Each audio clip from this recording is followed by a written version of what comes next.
এলাকার মিষ্টি খেয়ে অসুস্থ হয়ে পড়লেন এলাকার বহু মানুষ। ঘটনাটি ঘটেছে দক্ষিণ ২৪ পরগনা জেলার পাথর প্রতিমা ব্লকে ব্রজবল্লভপুর গ্রাম পঞ্চায়েতের ক্ষেত্রমোহনপুর বিবেকানন্দ বাজার এলাকায়।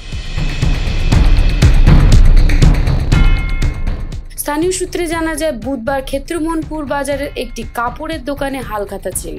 সেই হালখাতাতে মিষ্টির প্যাকেট দেওয়া হয়েছিল। সেই প্যাকেটের মিষ্টি খান বহু মানুষ। এরপরেই রাতে তারা অসুস্থ হয়ে পড়ে। শুরু হয় পেটের যন্ত্রণা ও বমি। শেষ পর্যন্ত স্থানীয় চিকিৎসকের কাছে গিয়ে তারা চিকিৎসা করান। তবে বৃহস্পতিবার সকালবেলা দেখা যায় এই এলাকার অসংখ্য মানুষ অসুস্থ হয়ে পড়েছেন। যদিও এই খবর পেয়ে ঘটনাস্থলে যান পাথর প্রতিমার সমষ্টি উন্নয়ন আধিকারিক।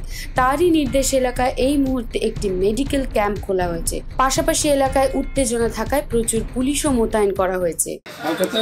মিষ্টি ঘর নিয়ে গেছিল, নিয়ে সবাই ওই মুড়ি দিয়ে মিষ্টি খেয়েছে।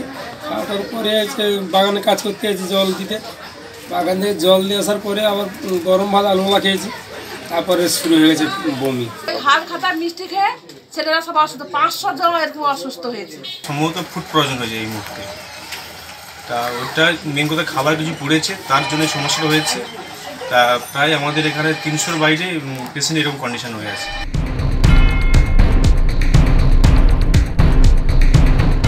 পাথর প্রতিমা থেকে গোপাল শীলের রিপোর্ট, বিশ্ব সমাচার।